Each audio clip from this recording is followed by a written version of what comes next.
Once again, it's an absolute pleasure to have you with us. Welcome to the home of authoritative news coverage. I'm Jesse Rogers. Our sign language interpreter tonight is Meresha Owiti.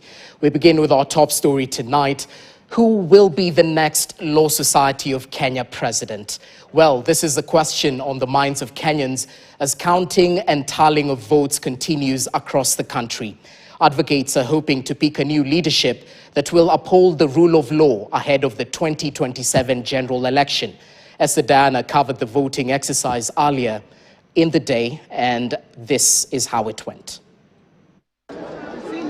Thousands of advocates registered under the Law Society of Kenya today turned out in their numbers to vote for their preferred candidates. Starting March 2026, the new leadership will take office for a 2-year term. But the turnout has been fairly good. We have seen lines streaming in. We've tried to increase the polling stations this year to ensure that we don't have the overly long lines that we saw in the last elections.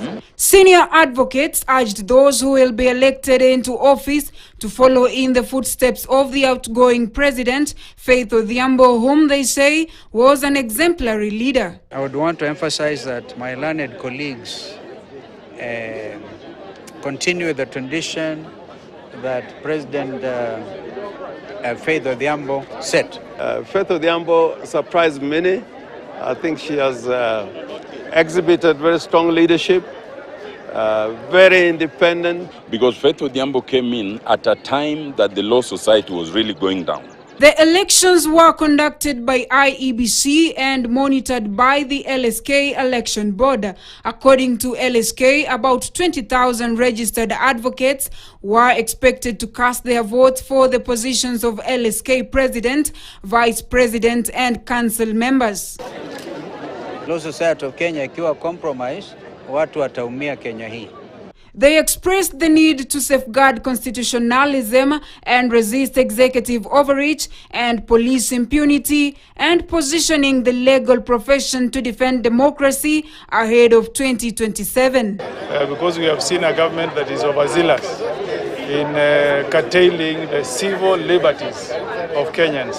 We want strong leaders for the Law Society of Kenya, leaders who are going to deliver matters public interest, leaders who are going to ensure that the judiciary is not corrupted. Outgoing LSK President Faith Odhiambo maintains that the LSK will continue to be a strong and independent voice to protect the constitution and ensure they also hold the judiciary to account. That we have now since set an anti-sexual harassment committee, that it's now going to be up to the next council to take up that responsibility and ensure proper investigations are done and actions taken against perpetrators.